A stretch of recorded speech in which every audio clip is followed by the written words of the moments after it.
Hello and welcome you all to UPSC Unscripted, and again I am welcoming you all to this series which name is Everyone Should Know. It's third lecture of this series. पहले lecture में हमने राजा राम मोहन राय जी के बारे में पढ़ा, दूसरे में हमने देवेंद्रनाथ टैगोर और केशव चंद्र सेन जी के बारे में पढ़ा।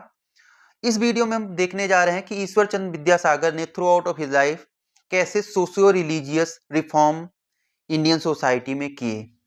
इनकी जन्म की अगर बात करें तो बंगाल प्रेसिडेंसी के एक गांव में एक ऑर्थोडॉक्स फैमिली में 26 सितंबर 1820 को इनका जन्म होता है। अगर इनकी लाइफ की बात करें हम तो 1820 में इनके जन्म के बाद 1829 में एक कॉलेज होता है बंगाल में, संस्कृत कॉलेज। वहाँ से इनकी शिक्षा स्टार्ट होती है। वहाँ पे मास्टर करते हैं ग्रामर में, वेदांत पढ़ते हैं, एस्ट्रोनॉमी पढ़ते हैं और ये एक बहुत ब्रिलियंट स्टूडेंट होते हैं।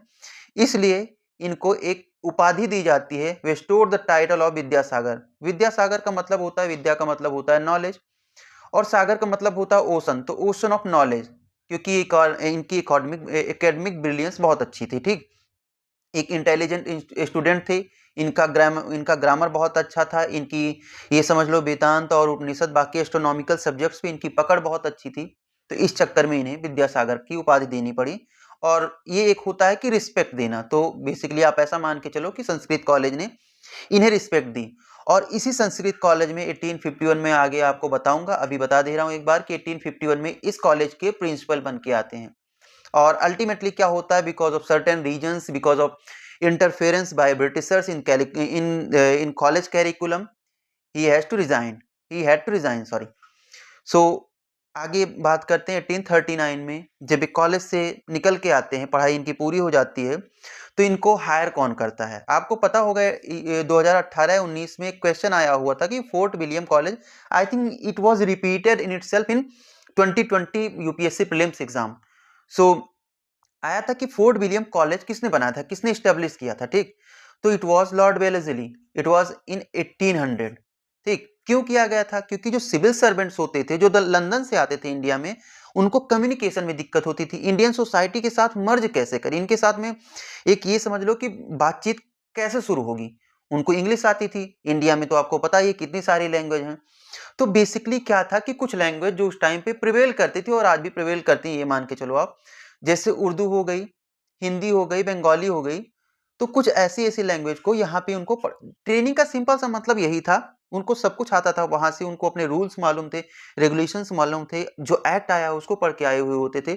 लेकिन आज भी जब आप मसूरी में लबासना में जाते हैं ट्रेनिंग के लिए, जिसके बाद जहां से आप निकल के एसडीएम बनते हैं, एएसपी बनते हैं, तो आपको पहले क्या होता है, कौन से एरिया में आपका जो फर्स्ट, आप ये समझ लो कि फर्स्ट अपॉइंटमेंट आपकी कहाँ पे की जा रही है, आप प्रोबेशनरी ऑफिसर बन के कहाँ पे जा रहे हैं, वहाँ की लैंग्वेज आपको आनी चाहिए। आप उनके साथ इंग्लिश में कम्युनिकेट नहीं कर सकते हैं। आप सपोज करो कि आपकी पहली जो ट्रेनिंग के बाद फर्स्ट अपॉइंटमेंट है आपका हो गया मद्रास में। अब वहाँ पे ना हिंदी में आपको कोई बात करने के लिए मिलेगा, क्योंकि मेजोरिटी जो है वो वहीं की लैंग्वेज बोलेगी, जिसको कहते हैं आप तमिल। ठीक, तो इसलिए आपको थोड़ी बहुत वहाँ पे बात करने के लिए लैंग्वेज आनी चाहिए। वही सेम चीज के लिए ये फोर्ट विलियम कॉलेज बनाया गया था, जिसको अल्टीमेटली 1854 में डिसॉल्व करना पड़ा, क्योंकि वहाँ का कोर्ट ऑफ डायरेक्टर, दो होते हैं, board of control, court of director. Court of director को लगा कि नहीं, हमें इन सब के लिए ट्रेनिंग हमें अपने ही कंट्री में देना चाहिए, इंडिया में ट्रेनिंग देने का कोई मतलब है नहीं। तो बेसिकली ये जो ये मान के चलो, ये जो एक फंडा था, उनको लगा कि ऑब्लिटरेट हो चुका है, इसको हमें यूज करने की जरूरत नहीं है। ठीक, तो 1841 में इसी कॉलेज में इनको हायर किया जाता है। इससे पहले भी जब ये स्टार्ट हुआ तो हिंदू पंडित्स और मुस्लिम पंडित्स जो होते थे, जिनको ग्रामेटिकल नॉलेज अच्छी होती थी, उनको हायर किया जाता था। अब क्योंकि आप देख ही रहे हो कि इनको विद्यासागर की उपाधि मिली थी, उन्हें लगा कि इन्हें हायर किया जाना चाहिए। हायर करने के बाद इन्हें क्या समझ आता है वहां पे कि जो मेन प्रॉब्लम क्या आ रही है कि बंगाली लैंग्वेज को लोग समझ नहीं पा रहे हैं। अब बंगाली लैंग्वेज को अगर बंगाल के लोग ही नहीं समझ पा रहे हैं, आप समझो मेरी बात, जो छोटे छोटे बच्चे हैं उनको वर्णमाला समझने में दिक्कत हो रही थी। तो ये समझ लो कि this situation led him to consequently write a book named Varna Parichay. वर्ण परिचय, ठीक, वर्ण परिचय उसको होना चाहिए, लेकिन आप बंगाली लैंग्वेज में बोलोगे तो वर्ण परिचय होता है। बुक का नाम वर्ण परिचय। वर्ण का मतलब होता है वर्णमाला और परिचय उसको समझ। तो आज भी जो छोटे क्लासेस होते हैं, फर्स्ट सेकंड थर्ड, इन सब में वर्ण परिचय की बुक पढ़ाई जाती है, जिससे आप बंगाली लैंग्वेज बंगाली वर्णमाला आप समझ सको, इससे आगे की चीजें हो सकें। मैंने आपको बता दिया था कि बाद में संस्कृत कॉलेज के प्रिंसिपल भी बनते हैं ये सारी बातें हो चुकी हैं। अच्छा, 3 फ्रंट पे इन्होंने खेल खेला था। एक तो हो गया जो जिनमें से 2 ज्यादा इंपॉर्टेंट है, एक तो विडो रिमैरिज, दूसरी होती पॉलीगैमी। पॉलीगैमी, ठीक। और तीसरा फ्रंट ये था कि आपको जवाब कैसे देना चाहिए ब्रिटिशर्स को। मैं एक स्टोरी बताता हूँ आपको, आगे स्लाइड्स में शायद मिल जाए, लेकिन अभी मैं आपको स्टोरी बताता हूँ। एक बार किसी कॉलेज में वो जाते हैं, तो वहाँ का जो प्रिंसिपल होता है ब्रिटिशर्स होता है, शायद कॉलेज में या कहीं पे, इतना थोड़ा सा मैं कंफ्यूज हो रहा हूँ, शायद कॉलेज में ही। तो क्या करता है कि वो जो उसका पैर होता है वो ओवर द टेबल होता है, और जो उसका टो होता है, या ऐसा मान लो कि जो उसकी शूज की नोक होती है उनके फेस की तरफ उसने कर रखा होता। आपने देखा होगा जैसे मूवीज वगैरह में दिखाते नहीं कि कोई अमीर है, फिर गरीब कोई आ रहा तो ऐसे एक के ऊपर दूसरा पैर रख लिया, और जूते का जो नोक है उसकी फेस की साइड में कर दिया। उन्होंने वहां पे कुछ नहीं बोला, अब क्योंकि वो स्लीपर पहनते थे। और कुछ सालों बाद वही ब्रिटिशर आता है कहाँ पे, संस्कृत कॉलेज में। उन्होंने उसको रिप्लाई कैसे दिया, सेम मेथड से, क्योंकि वो स्लीपर पहने हुए थे, तो जो स्लीपर्ड फुट था उनका, उन्होंने टेबल के ऊपर वैसे ही रखते हैं वो, और उसकी साइड में उसका स्लीपर को उसकी फेस की साइड में कर देते हैं। उन्होंने इससे ये समझाया, आपको कुछ ऐसे सू कुछ करके कंट्रोवर्सी जैसा मिलेगा, मैं आपको दिखाता हूँ, 1 मिनट, बस एक, या आई थिंक इट्स हियर, ये देखिए सू क्वेश्चन का उन्होंने मतलब आंसर कैसे दिया था, बेसिकली ये है। तो मैं आपको एक स्लाइड्स कैसे बनी है, स्लाइड्स बनाते टाइम सब कुछ आप वैसे नहीं कर सकते हैं, इसलिए मैं आपको एक एक करके चीजों के बारे में बताता चल रहा हूँ। फिर मॉडर्न कैरिकुलम की अगर हम बात करें, वीडियो पॉलीगैमी और ब्रिटिशर्स के सो वाला मैंने तीसरा कॉन्सेप्ट आपको क्लियर कर दिया है। हम बात करेंगे अब 2 पे, पॉलीगैमी और विडो रीमैरिज के लिए कैसे फाइट की इन्होंने, जो कि बहुत ऑब्वियस है। और एक बात और कहनी थी, पिछले 2 वीडियोस मैंने जो डाले हैं उसमें शायद कुछ सराउंडिंग वॉइस आ रही थी, ठीक। तो उसके लिए मैं आपसे क्षमा चाहता हूँ, आगे से नहीं होगा ऐसा, क्योंकि थोड़ी बहुत आवाज़ आती रहती है। अभी मैं उस रूम को इस हिसाब से ही समझ लो आपकी मॉडिफाई कर नहीं पाया हूँ कि वो ये समझ लो कि ऐसा हो जाए कि साइलेंस बनी रहे उसमें, तो ऐसा है नहीं। बाकी देखते हैं जितना जल्दी जैसे जैसे हो पाती हैं चीज़ें उसको किया जाएगा। पर मुझे लगता है बहुत ज़्यादा कुछ ऐसा है नहीं, कि बहुत ज़्यादा नॉइस नहीं है।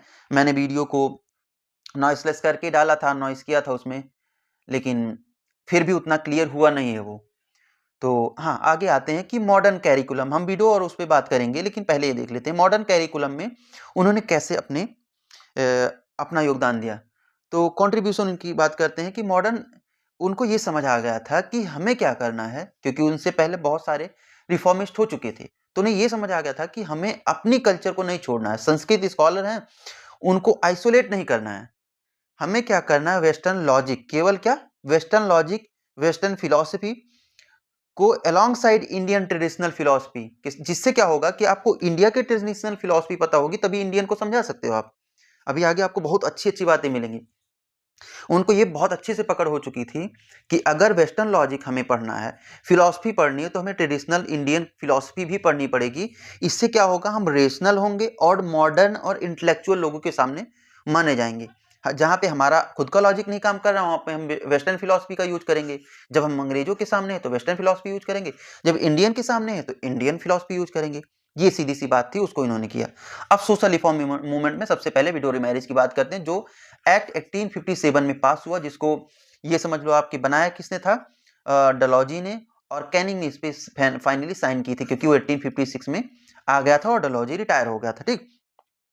तो विडो रिमैरिज की बात करते हैं, ये एक ऐसा मुद्दा, अच्छा सोचो अभी तक हमने पढ़ा ना, हमने कब से पढ़ना स्टार्ट किया, आई थिंक 1772 के आसपास से, राजा राम मोहन राय से।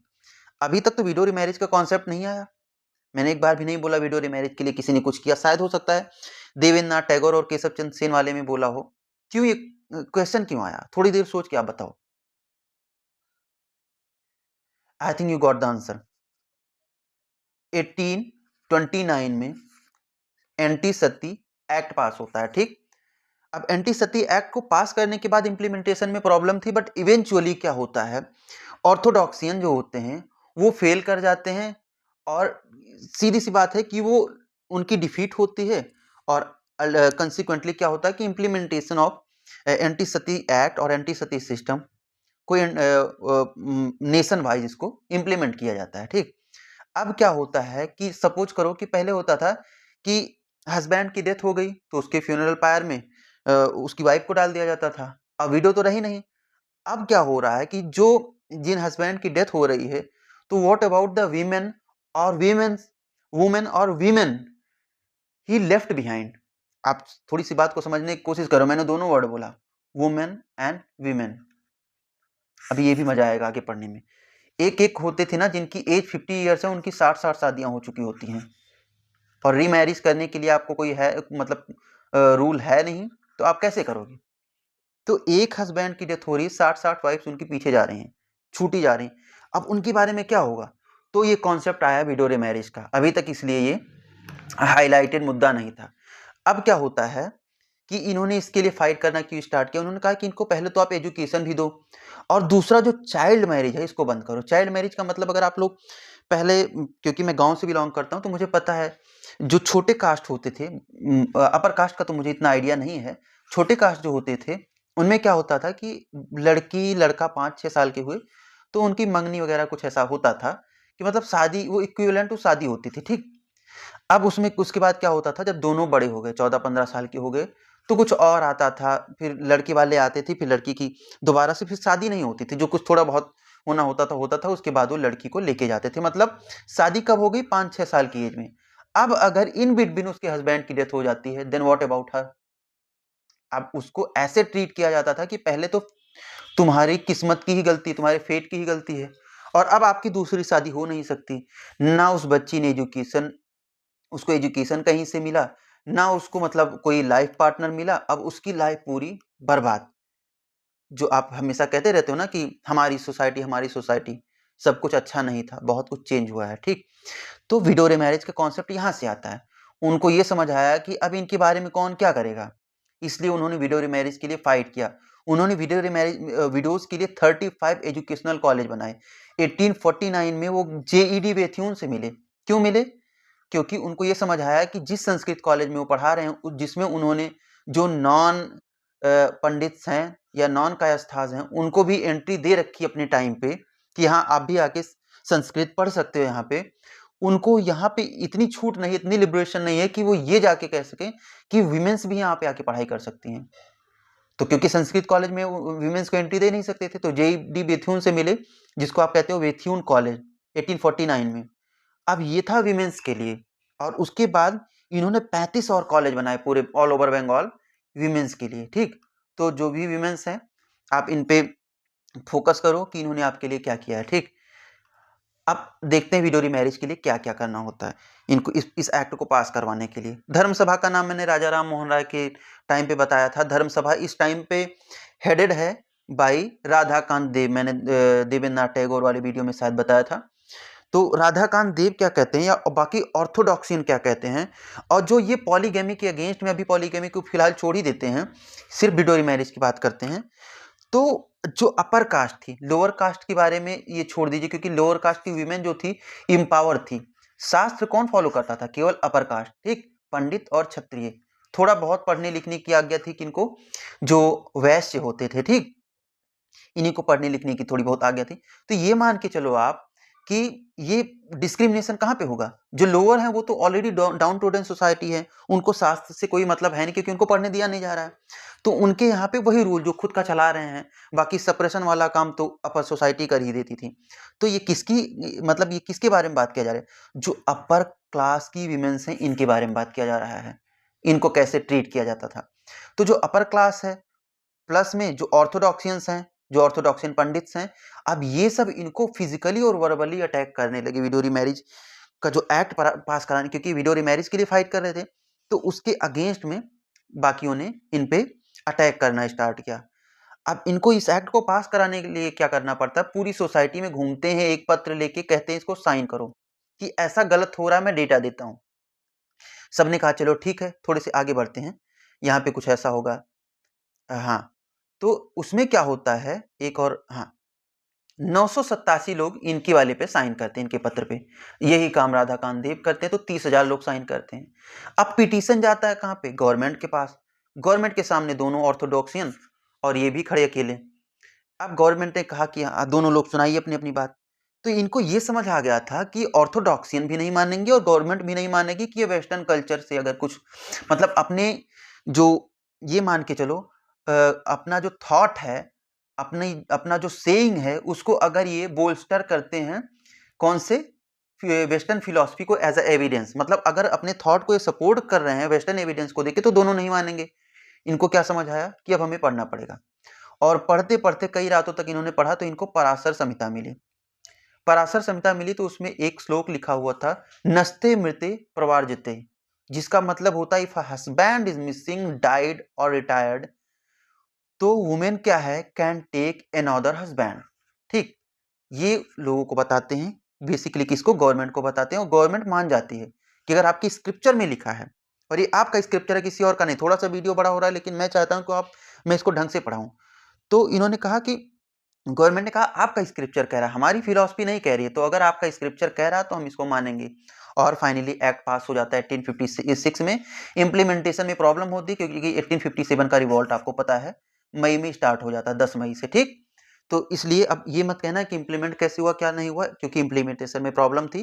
तो अल्टीमेटली आप थोड़ा सा ये मान सकते हो कि यहाँ पे कहीं ना कहीं ऑर्थोडॉक्सियन भिन्न करते हैं, ऑर्थोडॉक्सियन वोन करते हैं, लेकिन फिर भी धीरे धीरे इवेंचुअली सोसाइटी को ये समझ आता है कि ये गलत हो रहा है। क्यों, वुमेन्स को भी समझ आता है, और धीरे धीरे जैसे आपकी बेटी है, अगर वो घर पे पड़ी है, कोई नहीं सपोर्ट कर रहा है, तो आपको धीरे धीरे आपको भी समझ आ जाएगा, as a father, as a brother, तो एज अ ग्रैंड पेरेंट्स। तो धीरे धीरे सोसाइटी से ये सारी चीजें मिटी, लेकिन ये ग्रेजुअल प्रोसेस था, ये नहीं था कि इमीडिएट रेडिकल नहीं हुआ था सब कुछ। ठीक, ये बात होती है। अब दूसरी बात पे चलते हैं, पॉलीगमी, विडो रिमैरिज का मैंने कॉन्सेप्ट क्लियर कर दिया अगर आपको समझ आ गया हो तो। दूसरी बात आती है पॉलीगमी। अच्छा, पॉलीगमी के लिए क्या करते हैं, बहुत अच्छा कॉन्सेप्ट है, मैं आपको दिखाता हूं उसमें क्या होता है। अच्छा, विडो रिमैरिज के लिए थोड़ा सा और रह गया है, सॉरी, 1 मिनट के लिए मुझे बताने दीजिए। क्या होता है कि एक शिरीष चंद्र होते हैं, इनके कलीग होते हैं, उनकी शादी 7 दिसंबर शायद 1856 को कराते हैं। ठीक, जब ये एक्ट पास हुआ तो हर एक स्ट्रीट में इनके खिलाफ नारेबाजी होने लगी, कहीं भी मतलब ये बाहर निकलते तो शायद ये इनको कुछ ऐसा होता कि इनकी डेथ होती, मतलब ऐसा आप ऐसा मान लो ना कि लिंचिंग हो जाती, मॉब लिंचिंग टाइप का। तो इसलिए इन्होंने स्ट्रीट पे निकलना बंद कर दिया। 7 दिसंबर 1856 को जब इनके कलीग के बेटे की शादी इन्होंने कालीमती से करवाई, कालीमती शायद लड़की का नाम था, कालीमती देवी से करवाई, जो ये रीमैरिज थी। ठीक, ये विडो थी, ये विडो थी। ठीक, इनकी शादी इन्होंने करवाई अपने कलीग के बेटे से। इन्होंने इनको पुलिस से मांगना पड़ा कि आप हमें सेफ्टी दो। Police guarded the whole palace where the marriage was being convened. ठीक, जहां पे मैरिज हो रही थी वहां पे पुलिस ने उसको गार्ड किया, पूरे पैलेस को, तब कहीं जाके शादी होती है। अब धीरे धीरे अल्टीमेटली होता क्या है कि जो जोड़ा शादी करके या जिसकी फैमिली ने सपोर्ट किया इस शादी में, उनको सोसाइटी से आउटकास्ट कर दिया जाता था। उनको कोई नौकरी नहीं मिलेगी, कोई मतलब ये समझ लो कि अर्निंग के लिए कोई सोर्स नहीं रहेगा, उनको कोई सपोर्ट नहीं करेगा। अब अर्निंग के लिए क्या करें, तो इन्होंने कहा जितनी भी ज्वेलरी वगैरह का काम है वो मैं देख लेता हूँ, मैं पैसे दूंगा। उस टाइम पे इनको 50,000 का डेप्ट इनकर करना पड़ा, और 50,000 का डेट इनके ऊपर था भी। और आप देख ही रहे हो कि उस टाइम पे क्या करते हैं, क्योंकि जो ब्रिटिशर्स होते हैं उनका संस्कृत कॉलेज में इंटरफेरेंस बढ़ जाता है, तो इसको भी छोड़ देते हैं।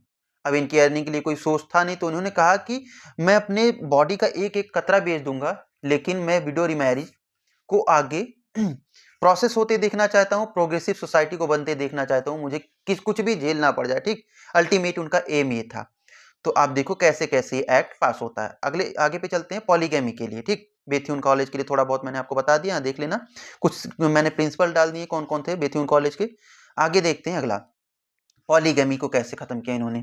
पॉलीगैमी के लिए इनको कुलीन जो ब्राह्मण पॉलीगैमी होती थी, अपर कास्ट जो भी होते थे, ये अगर अलग अलग केस, ये मेरा नहीं है, इनकी खुद की केस स्टडी है। जो 55 साल के हैं उनकी 80 वाइफ्स थी, जो 64 साल के हैं उनकी 72 वाइफ्स थी, 52 साल के हैं 62 वाइफ्स हैं, 47 ईयर्स 56 वाइफ्स। ये डेटा ये कलेक्ट करके ले आते हैं, फिर सोसाइटी में एक एक को दिखाते हैं। ये हो रहा है आपकी बहु बेटियों के साथ में। एक मेल के पास में इतनी वाइफ्स हो, क्या होता था ना कि ये मेल्स जो थे वो शादी, प्लीज एक बात तो मान लेना आप लोग, मैं जिसकी बात कर रहा हूँ ये 100 से 150 साल पहले की बात है। तो ऐसा नहीं है कि बहुत फेमिनिन हो रहा हूँ मैं, पीछे टाइम में फीमेल्स के साथ में बहुत ये समझ लो कि अन्याय हुआ है, तो बस मैं उतना ही दिखा रहा हूँ, ऐसा नहीं मैं किसी के अगेंस्ट में हूँ। तो उन्होंने एक-एक लोगों को सोसाइटी में हर एक घर पे जाके दिखाया कि ऐसा हो रहा है। और होता क्या था, वो शादी करते थे, डाउरी लेते थे, फिर उसके ही लेफ्ट बिहाइंड द वुमेन उसके फादर के ऊपर छोड़ देते थे। अब वो उसके मदर फादर उसकी मतलब देख रेख करें, वो वापस भी नहीं ले जा सकते थे, ना उसकी रीमैरिज हो सकती थी, दोबारा से किसी और से शादी भी नहीं कर सकती थी। ये सारे सिस्टम थे। तो आप दोनों को देखो कि कैसे डॉट्स एक दूसरे को कनेक्ट कर रहे हैं। एक तो विडो मैरिज के लिए फाइट किया उन्होंने, दूसरा पॉलीगैमी के लिए। दोनों डॉट्स को उन्होंने कनेक्ट किया। अब इस पे भी भाई जो अपर क्लास है वो उनके ऊपर फूट पड़ी, वर्बल और फिजिकल अटैक इस पे भी शुरू हो गए। तो धीरे धीरे उनको समझ आया कि सोसाइटी मेरे लिए मुझे मानती नहीं, मेरी बातों को मानेगी नहीं। अब धीरे धीरे एज भी हो रही थी, उन्होंने इसको बढ़ाया 1870-75 तक। लेकिन जब एज उनकी ठीक ठाक हो गई, जब इनको लगा कि अब हम फाइट नहीं कर पाएंगे सोसाइटी के साथ में, तो ये क्या करते हैं, संथाल ट्राइबल्स होते हैं कहाँ पे, कलकत्ता। आज कहाँ पे है वो, झारखंड। तो जो संथाल ट्राइबल्स होते हैं उनका नाम होता है करमतार झारखंड में। तो संथाल ट्राइबल्स के साथ में जाके वहीं पे रहते हैं, वहीं उनका जीवन बीतता है। फाइनली वो बंगाल प्रेसिडेंसी में आते हैं जब उनकी डेथ होती है 1891 में। ठीक। और रविन्द्रनाथ टैगोर ने उनको क्या कहा था, one wonder how God in a process of producing 40 million Bengalis produced a man. ठीक, ये बात कही थी। थोड़ी बहुत और जैसे मैंने वर्ण परिचय आपको बता ही दिया, लगभग चीजों को कंप्लीट कर दिया। इंस्टीट्यूशनल स्वराज, इंस्टीट्यूशनल स्वराज का क्या मतलब होता है, he resigned from his high post in Sanskrit college rather than compromise on his curriculum principle setting a standard for independence. यही जो मैंने इसको भी आपको पहले बता दिया, कल्चरल आइडेंटिटी भी बता दी उन्होंने। मतलब स्वदेशी का एक नारा दिया आपको, जो स्वदेशी मूवमेंट बाद में स्टार्ट हुआ उसको समझ लो, ऐसा मान लो आप कि उसकी जड़ को ना पानी और खाना देने वाले वो थे। उन्होंने ये सिखाया हमें, उन्होंने सिखाया वेस्टर्न कल्चर को पढ़ो लेकिन मानो किसको, अपने कल्चर को साथ में लेके चलो। वेस्टर्न कल्चर से केवल रेशनलिज्म सीखना है आपको। तो मुझे लगता है दोनों तीनों फ्रंट मैंने आपको बता दिया, so question and polygamy, window remarriage और बाकी जो उनके बारे में बातें हो सकती थी। ठीक, अब मुझे लगता है सारे क्वेश्चन आप कर पाएंगे। कुछ 22-23 मिनट का ये वीडियो बना है, यहीं पे एंड करते हैं। अगर आप लोग चाहें तो चैनल को सब्सक्राइब कर सकते हैं, लाइक कर सकते हैं वीडियो को, और आपको वीडियो बराबर मिलता रहेगा। Thank you. टेलीग्राम पे आपको इसकी लिंक मिल जाएगी वीडियो की, तो आप टेलीग्राम को जाके ज्वाइन कर सकते हैं। धन्यवाद।